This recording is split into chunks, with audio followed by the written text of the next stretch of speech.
এরপরে স্যারকে অনুরোধ করব প্রদীপ সাহা স্যারকে বরণ করে নেওয়ার জন্য।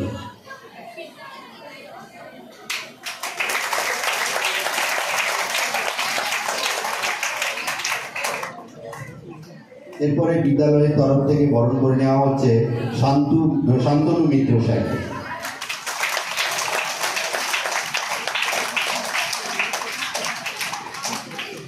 এরপর বরণ করে নেওয়া হচ্ছে কীর্তি জানা স্যারকে।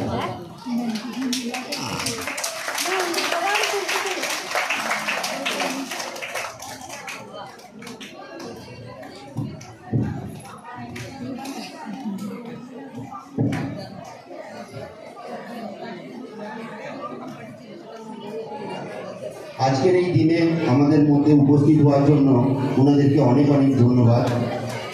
আমি রবি বর্মন স্যারকে অনুরোধ করব তিনি যদি দু একটি মূল্যবান কথা আমাদের ছাত্রছাত্রীদের উদ্দেশ্যে বলেন।